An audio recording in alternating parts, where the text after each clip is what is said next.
everybody. Welcome to the Monday morning talk.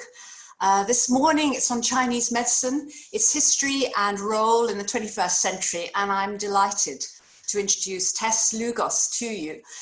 Tess is a traditional acupuncturist and teacher of Tai Chi, and we are all looking forward to her talk. Tess, it's over to you. And thank you to everyone for your time this morning. First of all, a disclaimer: although my talk is about history of Chinese medicine, I'm not a historian, I'm an acupuncturist.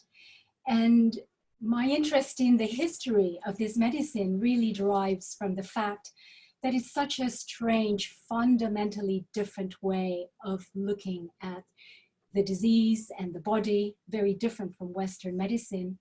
And so for me, I wanted to get into the minds of the ancient Chinese sages and doctors. What were they thinking of? What was in their minds when this medicine developed? And it helps me appreciate what I studied and what I practice. Just a very brief background. I've spent about 20 years in trade publishing. So I didn't train in this very early on. It was while living in Hong Kong in the late 90s and early 2000s when I discovered Chinese medicine side by side with Western medicine. And so I just knew that there were some things I would go to my GP for. And there were certain things that I knew it was better to go to my herbalist or to my acupuncturist for. And anyway, many years later, decided to go back to university and study. So for the next 40 minutes, I am going to take you to what has to be essentially a very brief, condensed history of Chinese medicine, covering from the mythological beginnings before written records, through the various dynasties, and ending up in late 20th century China, and indeed around the world, because it spread very much around the world. And my goal is just to show you how sophisticated this ancient medicine is and how the principles that we use in clinic today goes back more than 2 millennia. And so, before I forget, some of us like to take notes to help us remember or help us process. That's great.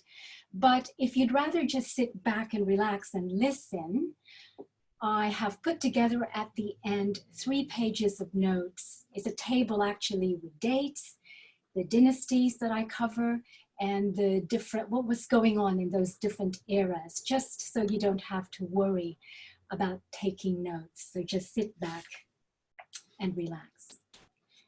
So we're going from here to here. First off, when I say Chinese medicine, it's actually quite a lot of different modalities. So of course we have acupuncture, which is the insertion of very fine sterile needles into different parts of the body, and that affects physiological changes in the body. And that's what I practice. Herbs below the acupuncture needles. Herbs, of course, herbal medicine that's been around as long as acupuncture has. They sit side by side, but I'm not a herbalist, but that is within the canon of the medicine. There's also something called cupping, and you see the glass cups on this patient's back. And that's used very much for musculoskeletal pain, aches and pains. That's very useful. And there's a massage called tuina, Chinese medical massage, that uses the same principles of Chinese medicine in massage.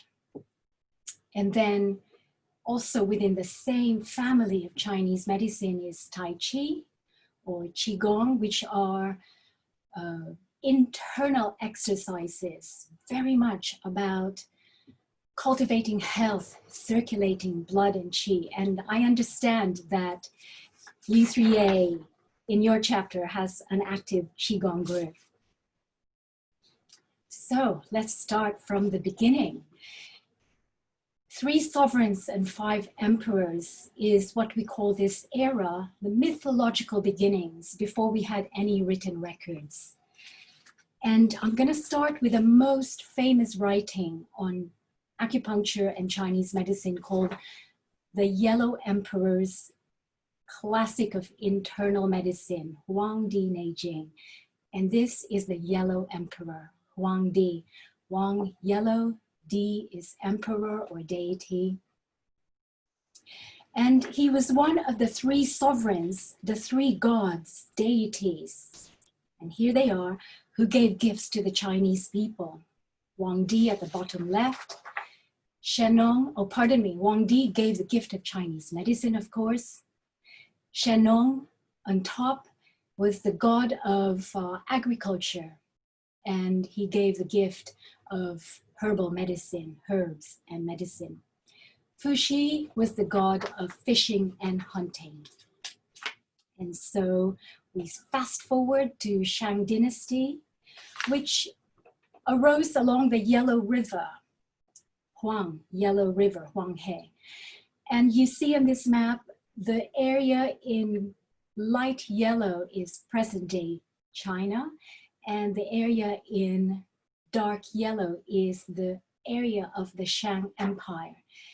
And this is the first era that we have where we have some records.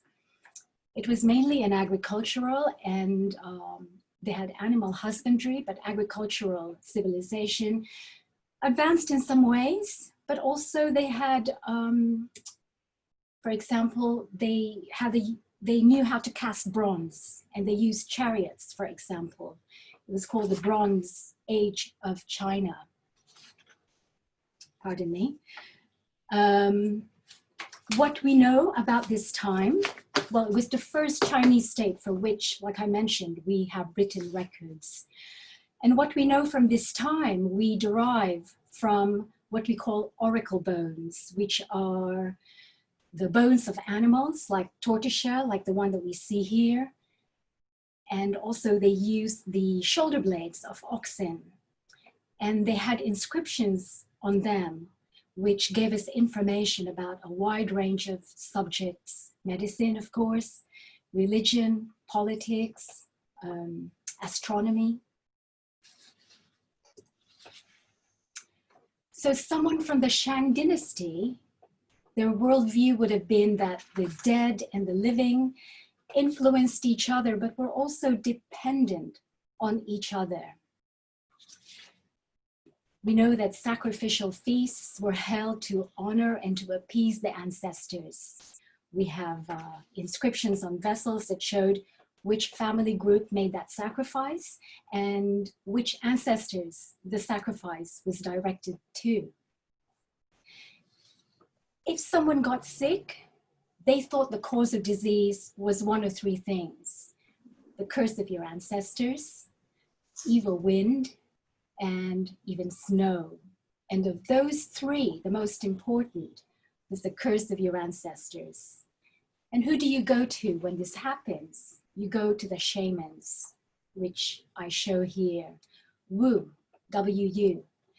And they mediated between heaven and man.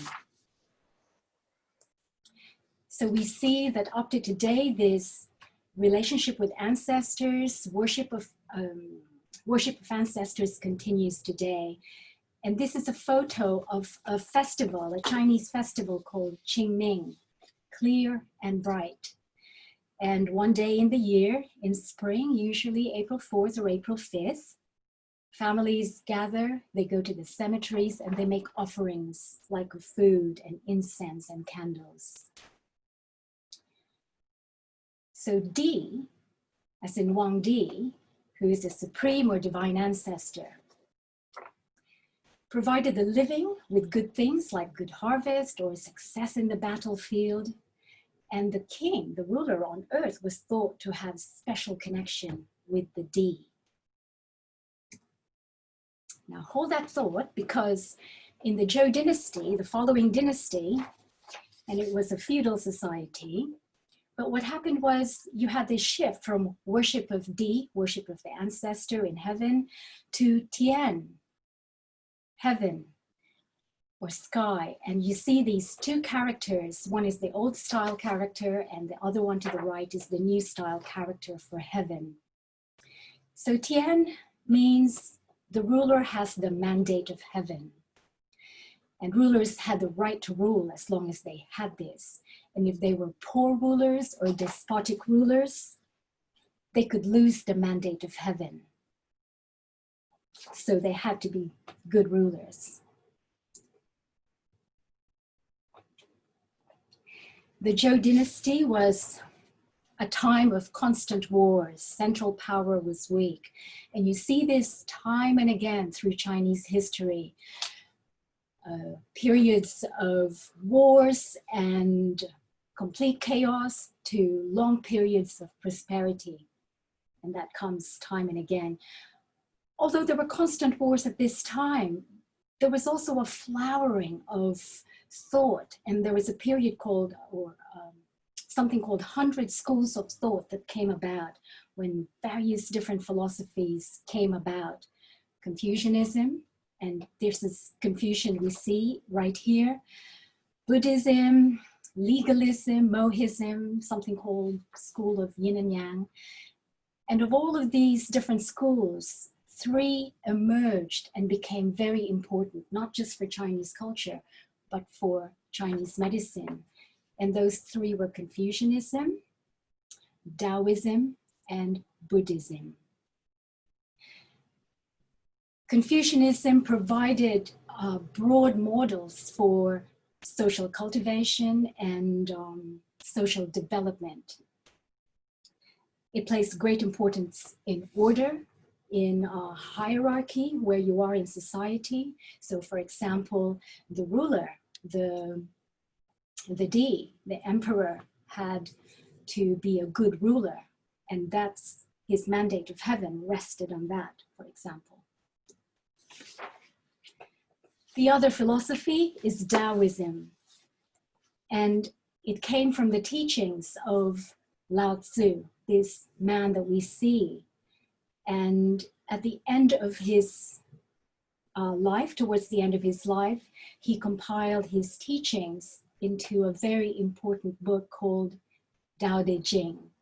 Jing meaning classic, Dao, the way, the classic of the way and its power or its virtue.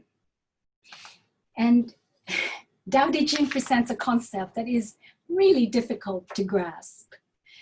It contains a philosophical system that grows out of 2 very indigenous Chinese principles. One is Wu Wei, which is action of no action, very contradictory. Push of no push, that appears in Tai Chi a lot. And then the other concept is Yin and Yang, which I'll go into in a minute. But at its heart, Taoism is about living with nature, harmonizing human action and human consciousness with what we see out there, with a great Tao of nature. So the Zhou dynasty, what happened at this time was, in terms of medicine, there was a shift away from disease being caused by your ancestors cursing you to a belief in demons. And the cure, when this happened, was you seek help from shamans, the Wu, those same ones we had talked about before. And they, of course, kept their skills secret. But we know that they had different methods for combating demons, like oral spells or magical special movements, like this dance that we see in these 2 sculptures, or certain rituals on specific days or times of the month. Fast forwarding again to the Qin Dynasty. As you can see, it didn't last very long, about 15 years. But for such a short period of time, it had the most lasting of legacies. This was the start of Imperial China. First emperor had unified many warring states and unify them all under a centralized leadership. And the name of the emperor was Qin Shi Wang Di. Wang, emperor, sorry, yellow, Di, yellow emperor. So Qin Shi did loads of things. One of them was unifying or linking the walls that make up the Great Wall of China. And he also, very importantly, standardized many things in many fields. So in law or in economic and financial exchange, weights and measures and standardized. He was also buried. I show this slide because he was buried with his terracotta army in Xi'an. This was the first emperor buried here. Very importantly, he reformed writing. And so you see on top the old style writing, and at the bottom, newer style, and this is what we recognize today. And I think this, more than anything, contributed to the unification of China, because now everyone can read the same language. You speak different regional languages and different dialects, but you could speak, and sorry, you could recognize, write, understand the same writing. And the result was a period of several hundred years of prosperous and productive time. And so we get to a very, before we get to the very exciting age, Hero, I just put this here, is a movie poster from a 2002 movie called Hero. And it has some very famous Chinese stars, Hong Kong and mainland Chinese stars.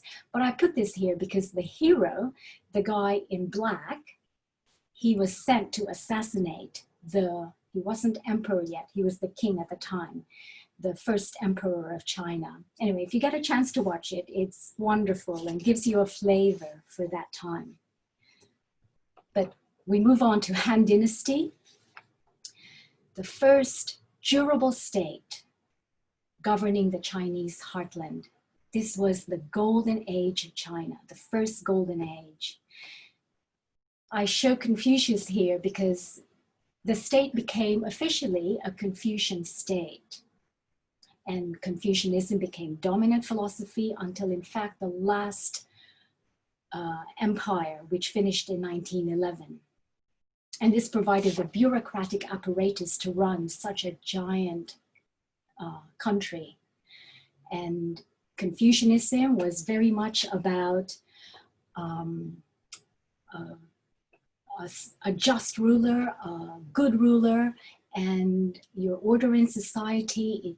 It very much gave the apparatus for bureaucracy, and it was about how important civil exams were, because only learned people, educated people can be part of that civil service apparatus. What we know about Chinese medicine came from a burial site called Ma Wang Di burial site in Changsha, China.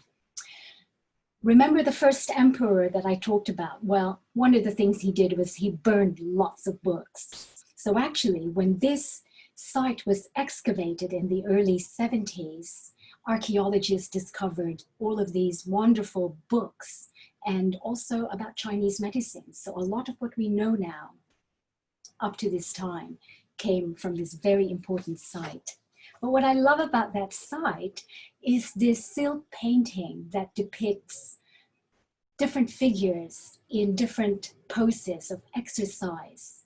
And this is the precursor for Tai Chi and Qigong that we practice today. This was the time when the systematic correspondence, this is a really important concept, developed. Systematic correspondence. I'll explain that in a moment, but Wang de Jing, the Yellow Emperor's Classic of Internal Medicine, was compiled at this time. It wasn't the work of one person or one doctor. It was the work of many people. It was added on and commented on. I'm sure some things were deleted, but this book contains the seeds of Chinese medicine that's practiced today. So what I do in clinic, I can trace back to this book. It defined disease, but more importantly, it contained a comprehensive definition of health.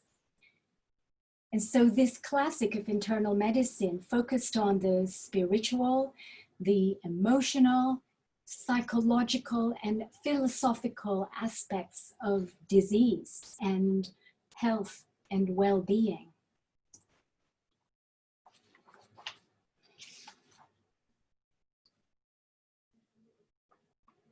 This passage from chapter 3 encapsulates perfectly what the emphasis on health and preventative cultivating of health.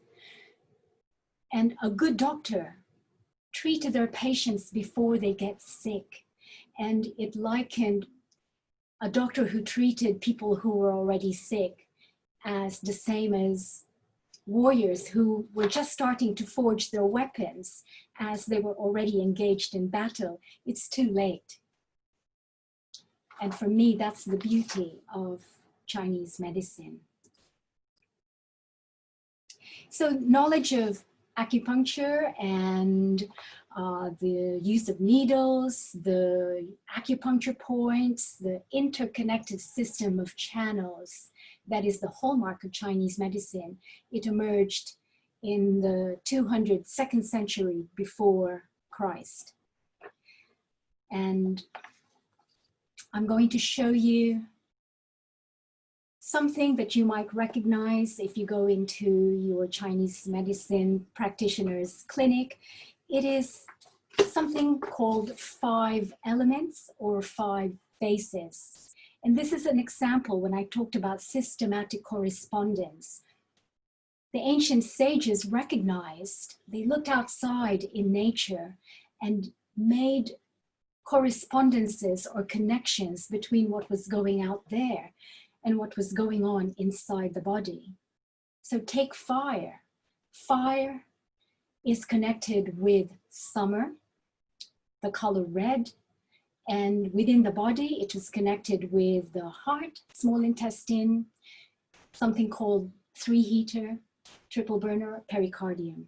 And it naturally flows onto earth, which is late summer, and stomach and spleen, and so forth and so forth. And it goes on to metal, which you see in white. And so everything is connected, everything flows into each other. To confuse you a little bit more, I'm going to show you a more filled out table of correspondences. So you have the 5 elements: wood, fire, soil or earth, metal, water. And you can see that each one has connections or relationships with not just seasons, but climate outside, a color, a taste, a smell, an emotion, as I talked about, internal organs. So for example, if someone were to come to clinic and say, oh, Tess, I've got terrible migraines. They show up just under my eyes, inside, underneath, and I'm terribly anxious and angry, and I get into outbursts of anger. The first thing I would suspect is the Chinese liver is compromised, because if you look at the first column under wood and go down that list, liver is the Chinese liver. Don't think about your Western liver. Chinese liver, the associated emotion is anger, opening out to the eyes, and the sound is shouty. So that's just one very simple example. Now we come to a concept that you might hear about quite a lot, but it's really difficult to describe. Like a lot of Chinese concepts, one character takes a whole book to explain. At this time in the Han Dynasty, the concept of disease is being caused by demons. you have that shift to a concept of Qi. And Qi has 100 meanings, but it's quite central to Chinese philosophy, to martial arts, to calligraphy, painting, and of course, medicine. It's sometimes translated as vital energy, but for our purposes today, let's just say that Qi is the vital component of everything. And when you go to a Chinese medicine practitioner, the first and foremost thing that we're concerned about is this person's Qi. Is there harmonious circulation of Qi throughout your mind, your body, and indeed in your life? And then that brings us to Yin Yang, which I spoke about earlier. The ancient Chinese thought everything in the universe is made of yin and yang. The yin is the black part, but it has the seeds of the white, which is yang, in the middle, and vice versa. They're not quite opposites, although that's how most people describe yin and yang. They're opposites, but it's much, much more than that. They are connected with each other. They result from each other. They reinforce and strengthen each other. And they also, what am I thinking of? Original meaning of yin yang is yang is the sunny side of the hill. Yin is the dark side of the hill. So examples of yang would be daytime, sunlight, activity, and examples of yin would be nighttime, rest, silence or rest. And when I look at a person and I take their pulses and I look at tongues, for example, I'm thinking, is this person's yin and yang balanced? What is causing the imbalance? Anyway, I'm going to go back to what was going on. Tang Dynasty followed, well, after Han Dynasty, there was a collapse of the state, followed by 4 centuries of division. And then we jump on to Tang Dynasty, which is the second highest point after Han. As you can see from the map, the Silk Road had been opened. It was a very cosmopolitan state, and we see foreigners bringing philosophies and indeed knowledge of medicine from India, for example. I'm not going to say too much about Sun Xinyan, except that he was a very famous physician, perhaps the most famous physician, and he was from this era. He developed herbal medicine. He was said to have traveled extensively collecting plants and herbs, tasting them, categorizing them, and devising formulas. Herbal medicine really came about. We move on to Song Dynasty, which was weaker than the Tang Empire, but was considered a high point in Chinese classical culture. Lots of development in technology and arts, like gunpowder and compass, those were developed. Civil service and entrance examinations were reformed. Medicine became specialized. And I show this photo because this is a bronze model that was used for entrance examinations to the Imperial Medical Academy. And it had acupuncture points, or fake acupuncture points, I should say, as well as the real acupuncture points. And it had beeswax and water inside. So if the student who was being examined chose the correct point, water would gush out of the model. So very different from the exams I took. But this was a time when you had standardized exams for medical specialists. Ming Dynasty, This was a time of lots of cross-filtering of ideas between different classes in society. Different medical schools of thought developed, but at the heart of it, at the heart of Chinese medicine was always the Yellow Emperor's internal, classic of internal medicine. I chose this man, this doctor, Wang Qingren, to represent Ming Dynasty because he attempted autopsies. Autopsies were very, very taboo in Chinese society. You weren't meant to study cadavers, but he managed to do it by looking at plague victims. A very important publication came out, Compendium of Materia Medica, mainly about herbs, but it spread to many East Asian countries. So when we talk about Chinese medicine, don't forget that we also have Chinese medicine as practiced, or East Asian medicine practiced in Japan, Korea, Vietnam, Tibet, but they all had their, the mothership was Chinese medicine. Much more fast forwarding to the 20th century. And the last empire, Qing Empire, collapsed in 1911. The past 2 centuries before that had a very weak central government. Government was very corrupt, and also you had Western nations and Japan who were much more powerful economically and greater military force. And so the last empire collapsed. This was the last emperor, Puyi, and he was immortalized in a Bertolucci film, Last Emperor, that came out in 1987.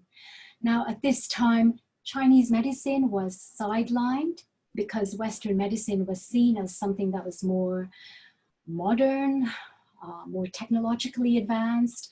Chinese medicine is that stuff from eons ago and not fit for the modern times.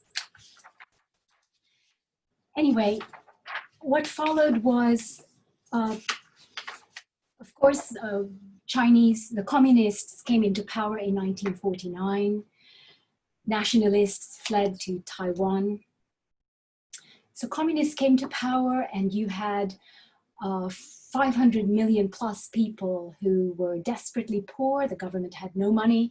And so Chinese medicine came back into fashion, so to speak, because the government thought, well, this medicine, we can, it's not expensive medicine, we can train up our own. And so the government started universities of Chinese medicine in 4 cities in the 1950s, in Beijing, Shanghai, Guangzhou, and Chengdu. And those doctors were subsequently sent out to the countryside, and they trained barefoot doctors to deliver very basic medicine to the vast majority of the population.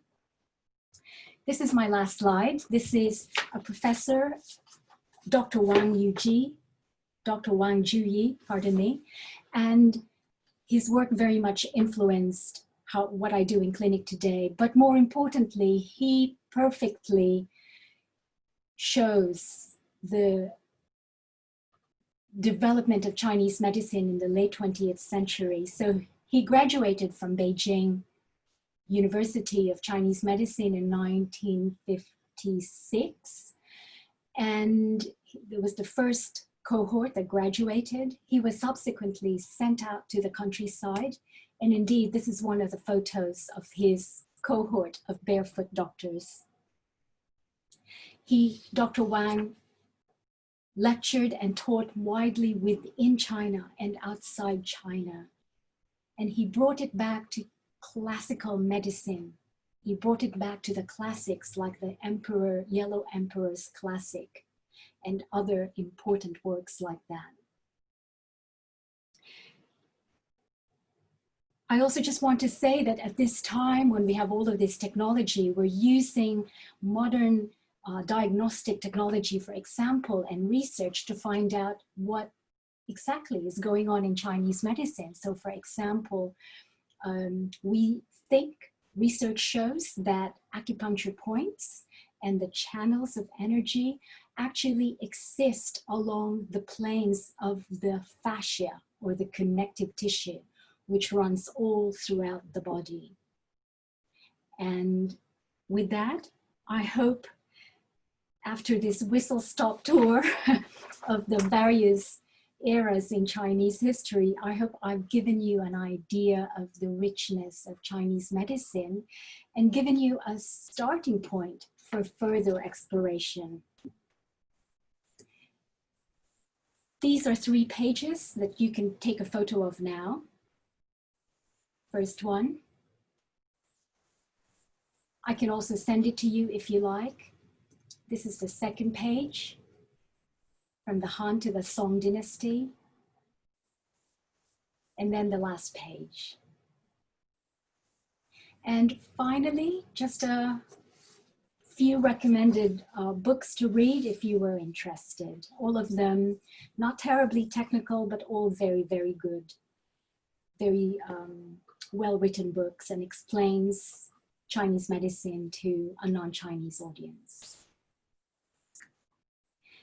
Thank you very much for listening. I've kind of gone over the time I've allotted, but I hope I gave you good information today. Thank you very much, Tess. That was wonderful.